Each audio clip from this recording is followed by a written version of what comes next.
I was standing inside a Denver bank, watching my parents argue with a security guard, when I realized they still thought this was about money. They had not found my apartment. They had not tracked me through some movie-like accident. They were there because my sister had used my name on a loan application, and the bank needed me to sign a fraud affidavit. My mother saw me first, pointed like I was the criminal, and said, "Maya, fix this before your sister loses everything." My name is Maya Lawson, and 6 months before that morning, I was still living in Columbus, Ohio, in a one-bedroom apartment above a bakery that made my whole place smell like cinnamon before sunrise. From the outside, my life looked steady. I was 29.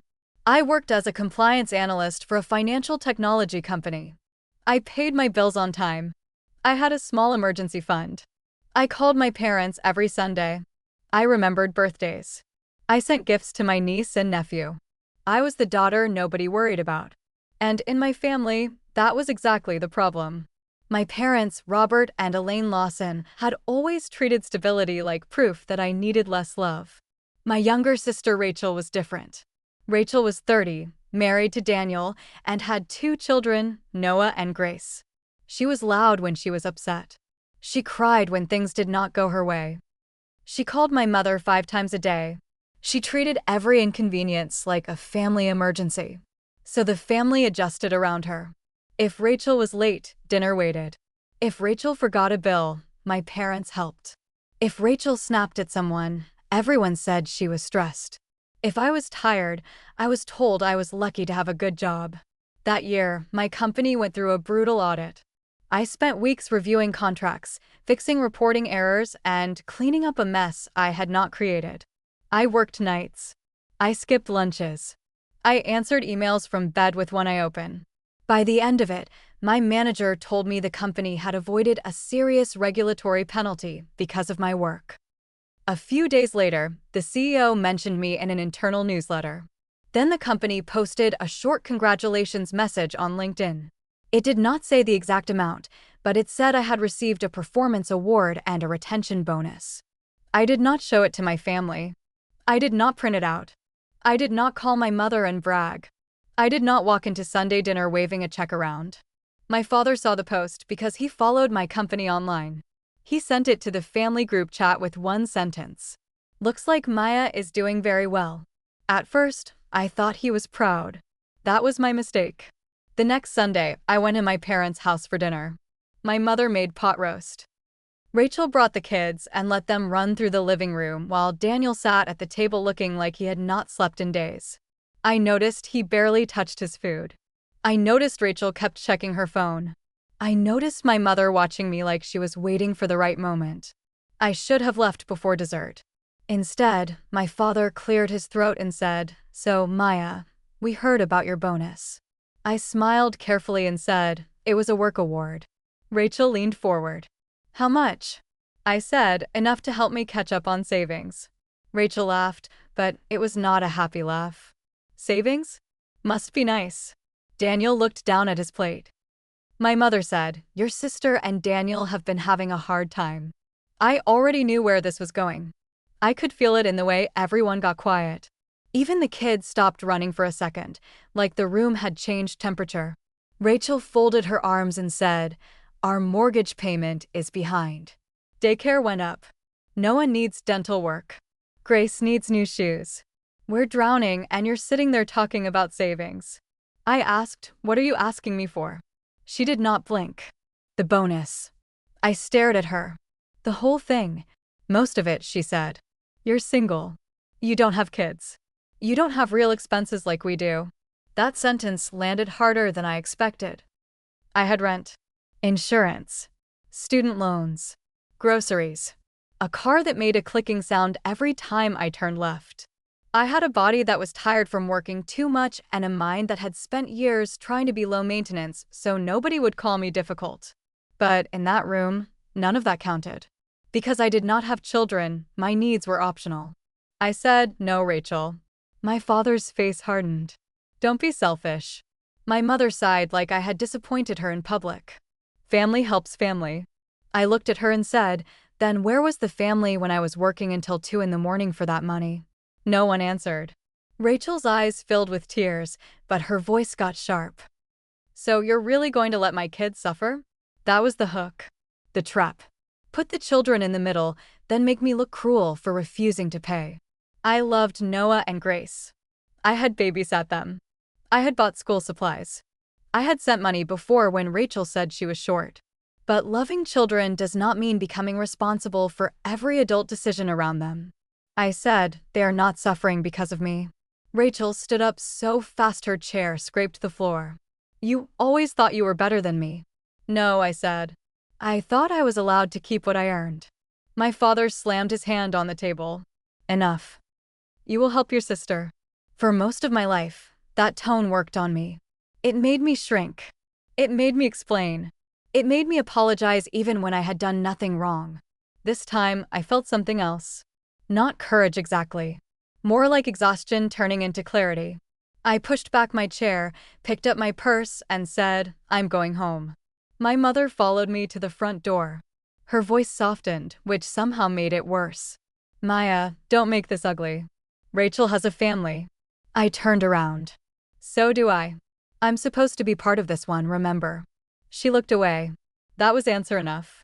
When I got home, I sat in my car for 10 minutes before going inside. My hands were shaking. Not because I doubted my decision, but because I had finally said no out loud, and my body did not know what to do with that much honesty. Then I did what I did best. I made a plan. I moved the bonus into a separate high-yield account at a bank my family did not know. I changed every password. I turned on two-factor authentication. I removed my parents as emergency contacts from anything financial. I checked my credit reports and froze my credit with all 3 bureaus. I set alerts for new inquiries. I downloaded copies of old bank transfers I had sent Rachel over the years. It felt extreme for about 20 minutes. Then the messages started. Rachel sent photos of Noah smiling with a missing tooth. Then Grace holding a stuffed rabbit. Then a long paragraph about how I would understand if I ever became a mother. My mother left voicemails saying we needed to talk like adults. My father texted, you embarrassed your sister. Fix it. I did not reply. By Wednesday, Rachel changed tactics. She wrote, you know Mom and Dad are ashamed of you, right? Then, Daniel thinks you're cold too. Then, I hope your savings keep you warm when you have no family. I still did not reply. On Friday morning, my phone buzzed with a credit alert. Someone had tried to apply for a personal loan in my name. For a second, everything went silent. I read the alert 3 times. The application had been blocked because of the freeze. The lender's name was one I had never used. The address on the attempt was not mine. It was Rachel's. I wanted to be shocked. But deep down, I was not. There is a kind of betrayal your mind recognizes before your heart is ready to say it. I had been preparing for pressure, guilt, maybe even threats. I had not wanted to believe my sister would cross into fraud. But there it was, glowing on my phone like a receipt. I called the lender. I confirmed I had not applied. I filed a fraud report. I got a case number. I saved every email. Then I sent one message to my parents, Rachel, and Daniel. Someone attempted to open a loan using my personal information. I have reported it. From now on, all communication with me must be in writing. My mother called within 30 seconds. I let it ring. Then my father called. Then Rachel. Then a number I did not recognize. I let them all go to voicemail. That evening, Daniel called again. This time I answered, mostly because I wanted to know whether Rachel had lied about him too. His voice was quiet. Maya, I'm sorry. I said, for what? For not telling you sooner. I sat down at my kitchen table. Daniel told me Rachel had been hiding debt for almost a year. Credit cards. Store accounts. A payday loan. Late mortgage notices she had intercepted before he saw them. He found some of the letters in a box in the garage under old Christmas decorations. She told me your parents were going to help, he said. Then she told me you had money and you owed it to the family. I owe her nothing, I said. I know, he said. I know that now. He told me my mother knew more than she admitted. Rachel had cried to her for weeks. My mother had told her not to tell my father until they had a solution. Apparently, I was the solution. That hurt in a different way. It was not just Rachel panicking. It was my mother looking at my life and deciding it was available for use. Daniel said, I asked Rachel if she used your information. She didn't deny it. She just said you forced her. I laughed once, but there was no humor in it. I forced her by saying no? He did not answer. He did not need to. That night, I did not sleep much. I kept thinking about all the times I had been praised for being responsible. Good grades. Part-time jobs. Paying my own way. Never asking for more than I needed. I used to think that made my family respect me. Now I understood something I wish I had learned earlier. Sometimes the person who keeps standing gets mistaken for a pillar.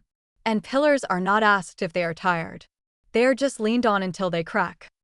The next week was a blur of paperwork. Police report. Identity theft affidavit. Calls with banks. Emails with my company's legal benefits line. I documented everything. I stopped talking on the phone. I replied only by email and only when necessary. My parents hated that. My father wrote, "You are treating us like criminals." I replied, "I am treating this like a legal matter because someone used my identity." My mother wrote, "Rachel made a mistake because she was scared." I replied, "Then Rachel can explain that to the lender and the investigator." Rachel wrote nothing for 3 days. Then she sent one sentence. "You are destroying my family." I stared at those words for a long time. Not, "I'm sorry." Not, "I was wrong." Not, "I need help." Just blame. That was when I accepted a transfer I had been delaying for months. My company had opened a small office in Denver. My manager had offered me a hybrid role there after the audit, partly because the compliance team was expanding and partly because she knew I needed a change. At first, I said I would think about it. After the loan attempt, I said yes. I did not run away in the middle of the night. I did not disappear. I gave notice to my landlord. I updated my address with banks using a post office box.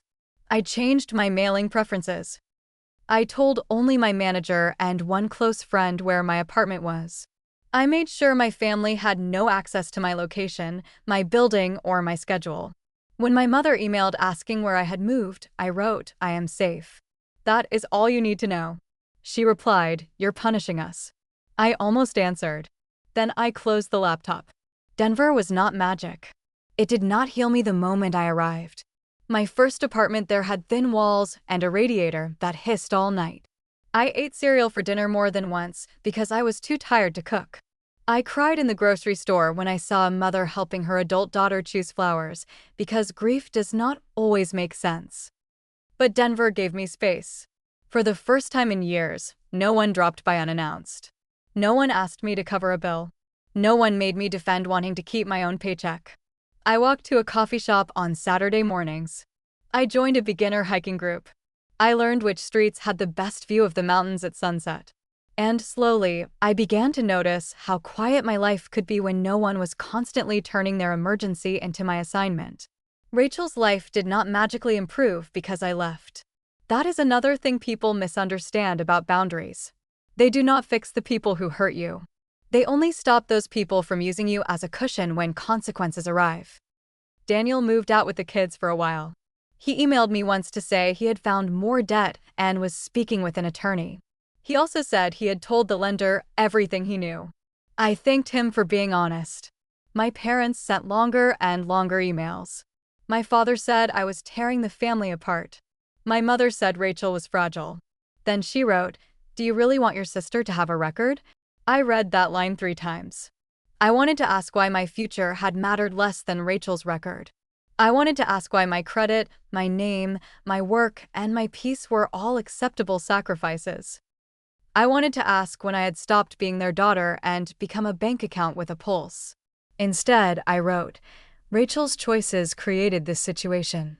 I will not lie for her." 2 months after I moved, the Denver branch of the lender asked me to come in and sign a final fraud affidavit in person. It was routine. They had a local office downtown. I scheduled the appointment for a Tuesday morning before work. I did not tell my family. Daniel did. Not to betray me. He later explained that Rachel had received a notice about the investigation and panicked. She begged him to find out whether I was still moving forward.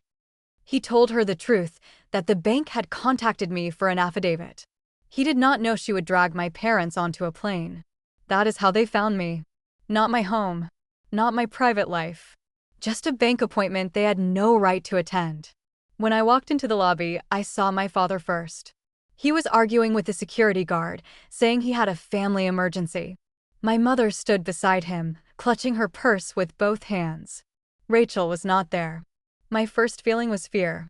My second was anger. My third was something steadier. I walked to the reception desk and gave my name. My mother turned. For 1 second, she looked relieved, like she had been sure I would still come when called. Then she pointed at me and said, "Maya, fix this before your sister loses everything." There it was again. Not hello. Not we are sorry. Not are you okay? Just fix this. The security guard looked at me. Do you know these people? I said, they are my parents. They are not here for my appointment. My father's face flushed. Don't you dare humiliate us in public. I looked at him and said, you flew across the country to pressure me inside a bank. I'm not the one humiliating you. My mother stepped closer. Rachel could be charged. Do you understand that? She could lose her children. I felt the old guilt try to rise.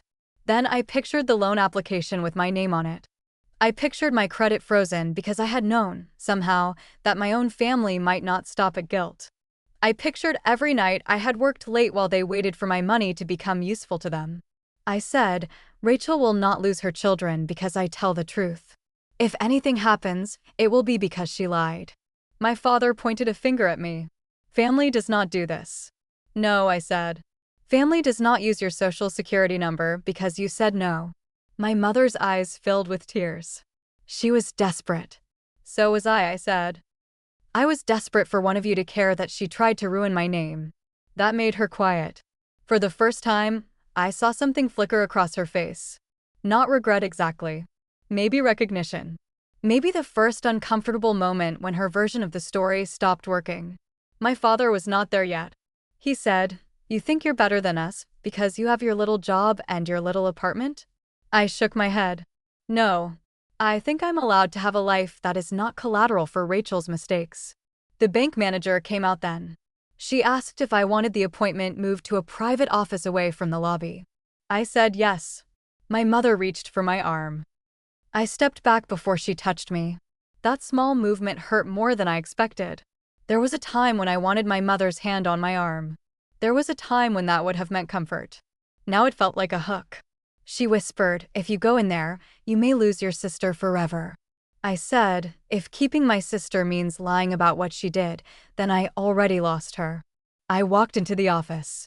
My hands shook while I signed the affidavit. I will not pretend I felt powerful. I felt sick. I felt sad. I felt like a person closing a door that still had childhood memories taped to the other side. But I signed. The manager asked if I needed a few minutes. I said no. I had already given this family enough of my minutes. When I came back out, my parents were gone. For 3 days, nobody contacted me. The silence felt strange. At first, I kept checking my phone, expecting a new accusation.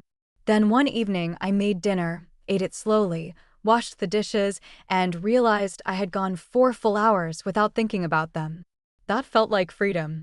A week later, Daniel emailed me. He said Rachel had admitted to using my information. He said she was cooperating with the lender. He said she had started counseling and moved in with our parents while he figured out what came next for their marriage. Then he wrote, she wants to apologize, but I told her not to contact you unless she can do it without asking for anything. I appreciated that more than he knew. 2 weeks passed. Then Rachel emailed me. The subject line was simple. I'm sorry. I almost deleted it without reading. Then I opened it. Her message was not long. She said she had been angry that I always seemed okay. She said she told herself I had extra and she had need, so taking from me felt less like stealing and more like balancing something unfair. She said she knew now that was a lie. She said she had used the kids as shields because she did not want to face what she had done. At the end, she wrote, I don't expect you to forgive me. I just wanted to say I know I hurt you and I was wrong. I sat with that email for a long time. There are apologies that try to unlock the door. This one did not. So I believed it more than I expected to. But belief is not the same as trust. I replied the next morning. Thank you for saying that. I'm not ready to have a relationship again. If that changes, I will reach out. Then I sent it before I could soften it into something that made her feel better. My mother emailed me a month later. She said she had been thinking. She said she had made excuses because Rachel was loud in her pain and I was quiet in mine. It was the closest she had ever come to the truth. I did not know what to do with it. So I did nothing for a while. That became one of the biggest lessons of my life. You do not have to respond to every emotional delivery just because someone leaves it at your door. You can read it. You can feel it. You can decide later. My father did not apologize. Maybe one day he will. Maybe he will not. I stopped building my peace around things other people might never give me. Months later, I still live in Denver. I still check my credit reports. I still keep communication in writing. I still love my niece and nephew from a distance that does not require me to rescue every adult around them. I am not healed in the clean, movie ending way people like to imagine. Some days, I miss who I thought my family was. Some days, I get angry all over again. Some days, I wonder why being responsible made me so easy to overlook.